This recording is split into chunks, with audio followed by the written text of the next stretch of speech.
Hi everybody, Leslie here, back in my craft lab, and today I'm hopefully going to be recycling this Amazon packaging. Thought we'd share some ideas on how we can reuse some of the stuff and use some of those things that we've got hidden in our craft stash.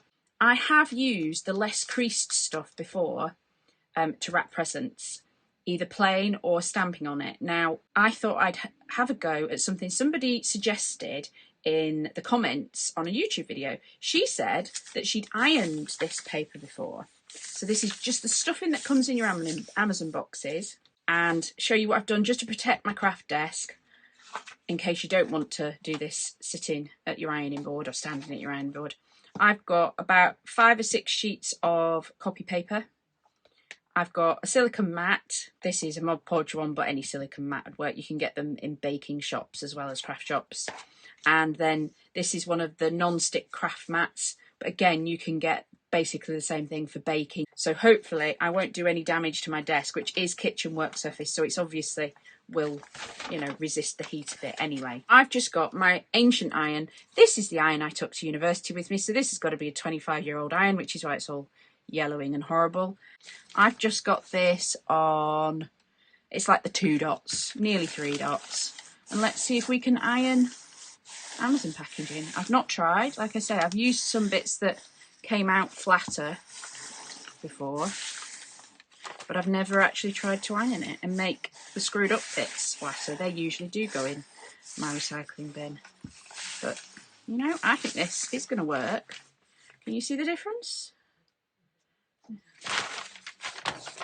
It is working, and it's not taking very long at all. So obviously I've no steam on.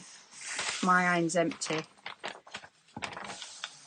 This is the one that if I ever do like any embossing techniques where you want to remove the embossing afterwards, I use. So there shouldn't be any water in it.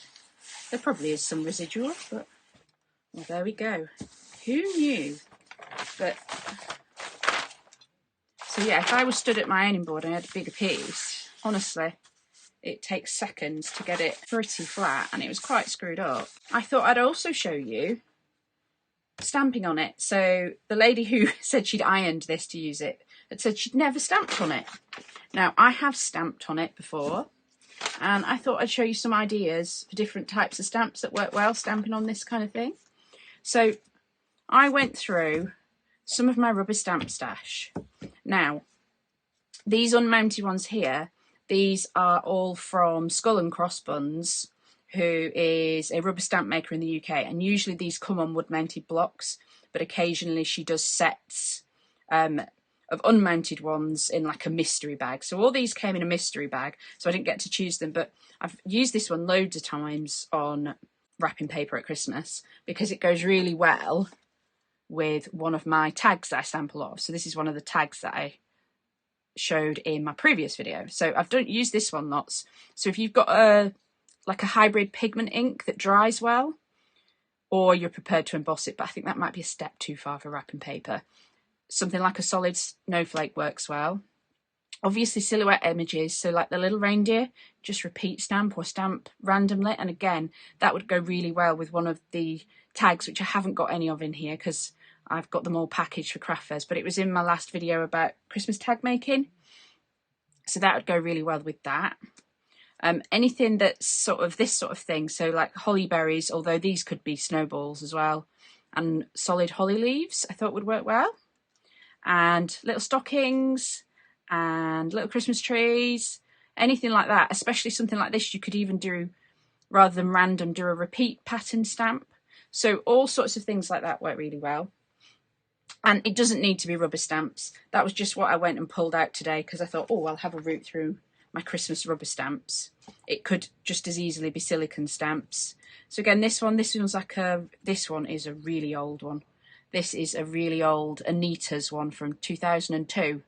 So this really is a 21-year-old stamp. I think this came out of my mum's stash when she stopped card making. So I don't even think I bought this. I think this was my mum that bought this. So yeah, a silhouette stamp with a reindeer, something like that you can stamp randomly, but don't need to stamp too many times. Or you could even wrap your present and stick one, you know, in the middle at the top, depending on what presents you've got. Again, this is an old This is a Personal Impressions Simply DB, which is Dawn Bibby's old stamps. And I think I really did get that in Topaz, which was Dawn Bibby's bricks and mortar shop, which was in Oswaldtwistle in Lancashire, because I'm originally from Lancashire, even though I've lived in Windsor for 20 years. So Dawn Bibby, who, if you're a crafter in the UK, you probably know who Dawn Bibby is.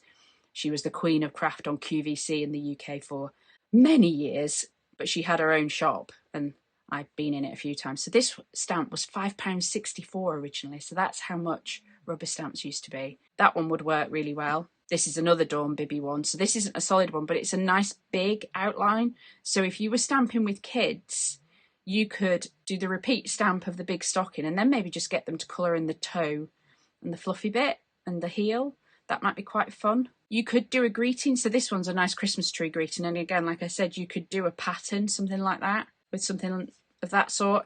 And then this one, I think this is another really old, I'm guessing this is an Anita's one. I think it is. And anything that would look good in one colour, go through what you've got. Like I say, it could be silicone stamps, but I thought, no, I'm going to use some of these really old rubber stamps. I'm going to go with, let's go with some holly and any dye inks. Good juicy dye inks tend to work the best. So I'm going to use Catherine Pooler grass skirt and see what colour it looks like. I haven't actually ironed this corner, so I'm just going to check up in this corner where you can't really see and check for colour, and it'll fade slightly, but I'm happy with that. I think that'll look quite good. So I would just do some random stamping. You can go with a vague pattern, twist your stamp round.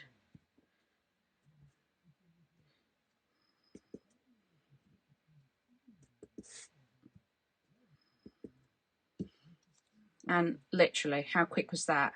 That'd be enough to wrap a small gift already. It really takes seconds. Let's do the stocking and let's go red. And I'll show you what I mean about if you did a few of these and you've got younger kids helping, whether it's grandchildren or your own kids. So I would go sort of random, and make sure they're all different ways up. Doesn't take long to stamp a few, and again, that would be enough to wrap small gifts. I mean, you're obviously limited by the width of your paper, but you can always patch it together, because if you're stamping it yourself, you can make as much as you like.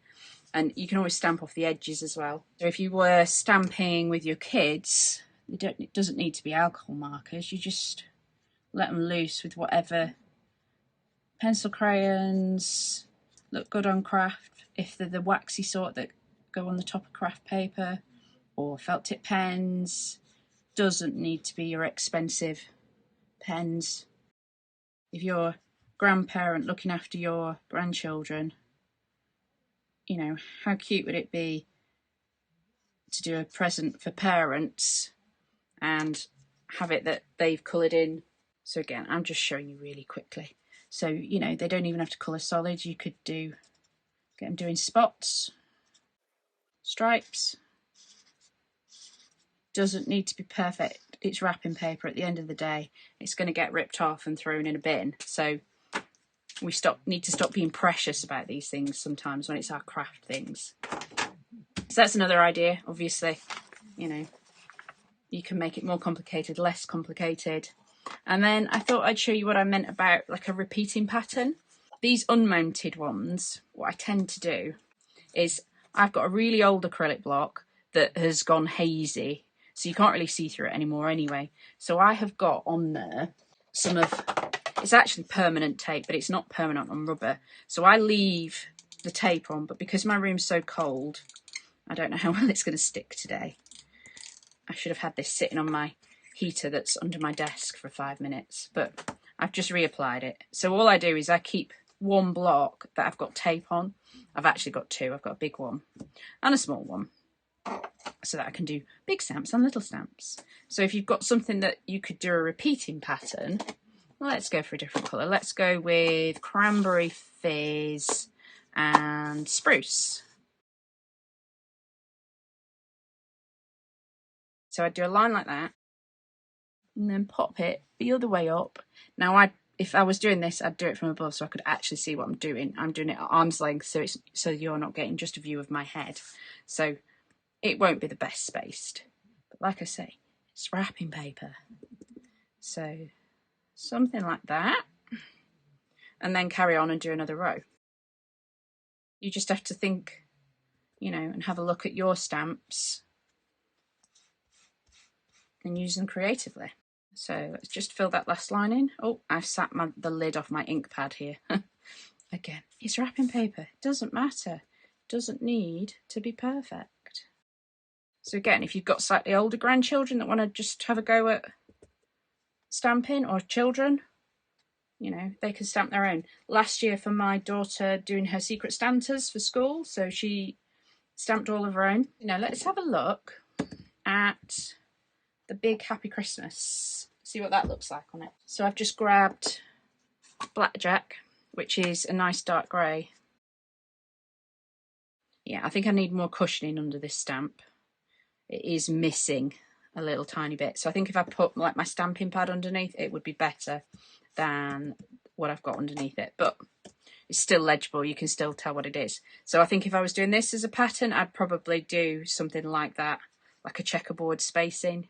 So I've used picket fence distress before for my snowflakes on wrapping paper. Again, just to give you some ideas. So it being distressing, you won't get as clear an image, but it's still not bad. Just to show you, it will seep through to the back if you use things like alcohol markers. And my juicier ink pads here have gone through a tiny bit, and my Blackjack's gone through a tiny bit. So just be aware that it's only thin paper, so things will show through on the other side. But obviously once it's dry, that doesn't matter at all. I'm just going to show you my twine box, because this is what I'd do. I'd wrap it with the craft paper. You could do it plain, so you could just iron your recycled Amazon packaging and get it a bit smoother, and then just wrap your parcel around with some twine. That works well. So these are all different twines. Quite a lot of these are from Tiger in the UK. It's snore string that they call it, so that's Flying Tiger. So I know they do lots of nice different, some with glitters in and things, but you know, there's other brands. I have got a giveaway coming when I hit 1,000 subscribers. I've got a double of this stamp, so that's going in there. And I think I've got a double of a couple of these ones as well. So there's a few Skull and Cross Buns that I've got doubles of that are going to go in my prize bundle. If you're enjoying my content, please do subscribe. Doesn't cost you a penny to subscribe on YouTube. Just going to say that because somebody asked me that at a craft fair recently and thought that you had to pay to subscribe on YouTube, so she'd never subscribed to anybody at all. Lots of ideas for random stamping across your paper with, like I say, I think dye inks are better because they dry, they don't smudge. But any dye inks. So random stamping with the smaller stamp, random stamping with a bigger stamp that's got little elements that you could put pattern or colour on. Something that tessellates, I think is the right word. So you can make a repeat pattern, something like this. Or a bigger stamp that you can do more randomly. Silhouettes work well. Things like snowflakes that have got a solid image. You can use it with things like your distress picket fence to get a white on craft, or whatever white ink you trust. Like, subscribe, comment, and then when I do hit that 1,000 subscribers, last time I looked, I'm only about 70 off it, so it will be pretty soon, fingers crossed. All those little creators do a happy dance every time we get a new subscriber. Thanks for watching, and I will see you again soon in another video. Bye for now.